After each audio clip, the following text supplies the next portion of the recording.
Alors, dans la continuité de la méthode SARSA, en continu, eh bien, on va parler du Deep SARSA. Donc, le Deep SARSA, c'est l'application de la méthode SARSA, mais avec un réseau de neurones pour construire une fonction non linéaire qui va nous permettre d'approximer les valeurs des actions.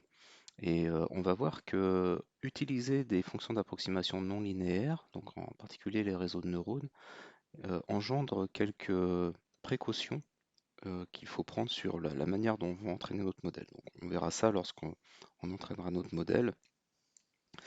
L'environnement sur lequel on va travailler est un environnement un peu plus complexe que ceux qu'on a déjà utilisés. Du coup, on va considérer qu'on a une navette qui est ici, qui doit atterrir sur une aire d'atterrissage. Donc, elle part du haut de l'écran. Et du coup, elle possède trois réacteurs, un réacteur droit, un réacteur gauche et un réacteur bas. Lorsqu'on va actionner le réacteur droit, ce qui est le cas ici, eh bien, ça va exercer une poussée à gauche, et lorsqu'on va actionner le réacteur gauche, ça va exercer une poussée à droite. Et lorsqu'on va actionner le réacteur bas, eh bien, ça va exercer une poussée vers le haut. Et du coup, là, on a trois actions. Et la dernière action, l'action numéro 4, eh bien, en fait, ça va être de ne rien faire, donc laisser tomber la navette. Donc cette navette-là, elle est définie par un programme qui prend en compte l'inertie de la navette et les différentes forces de propulsion. Et l'idée, c'est donc de trouver une stratégie pour laquelle, à partir du point de départ de la navette, eh bien, on puisse effectuer des poussées avec les réacteurs pour faire en sorte que la navette vienne correctement atterrir. Et donc, pour connaître l'état de la navette à chaque instant, on a plusieurs paramètres. Les paramètres sont ici. Un état de la navette est défini par 8 paramètres. XY, c'est la position de la navette sur l'écran ici.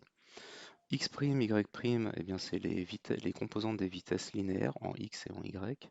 Oméga X, oméga Y, c'est les vitesses, c'est les vitesses linéaires X', Y', les vitesses angulaires oméga X et oméga Y. Et puis on a deux variables booléennes, JG et JD, qui sont des variables qui indiquent si les jambes ont touché le sol ou pas. Donc JG, ça est à 1 si la jambe droite, si la jambe gauche a touché le sol, à 0 sinon. Et puis JD, c'est pareil, c'est une variable booléenne qui est à 1 si la jambe droite a touché le sol.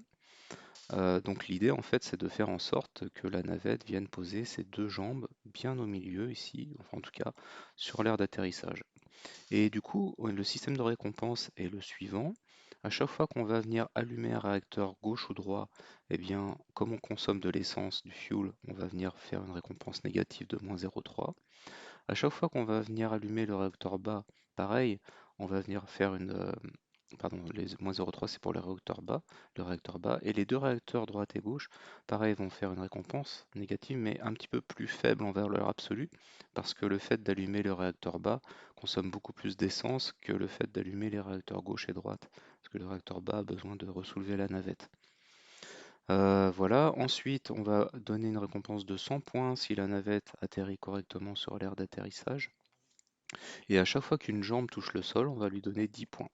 Et l'idée, c'est de faire en sorte que la navette atterrisse correctement sur l'aire d'atterrissage. Et pour savoir si la navette atterrit correctement sur l'aire d'atterrissage, il faut tout simplement que les deux jambes soient correctement posées sur l'aire d'atterrissage et que la navette ne soit pas crashée. Et un état est terminal, c'est-à-dire que l'épisode est terminé si la navette s'est crashée ou si la navette s'est correctement posée. Voilà donc pour la présentation du système. Donc on va faire un petit exemple de mise en œuvre de ce système. Donc là, je vais venir installer la librairie Box2D de GIM. Et ici, je vais venir instancier dans la variable env l'environnement Lunar Lander. Je vais faire une remise à zéro de cet environnement et récupérer l'état courant et l'afficher. Et du coup, là, l'état courant est composé de 8 valeurs. Ce sont ces 8 valeurs-là. 1, 2, 3, 4, 5, 6, 7, 8.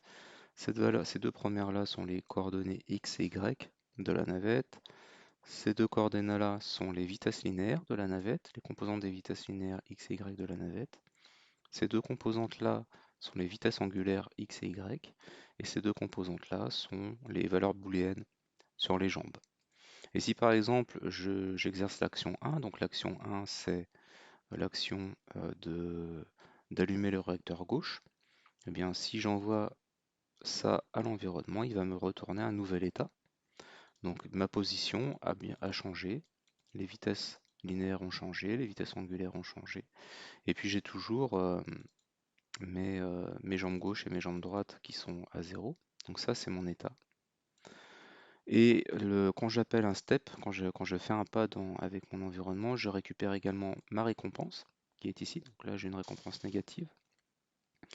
Et ça m'indique également si l'épisode est terminé ou pas. Et puis j'ai d'autres informations également.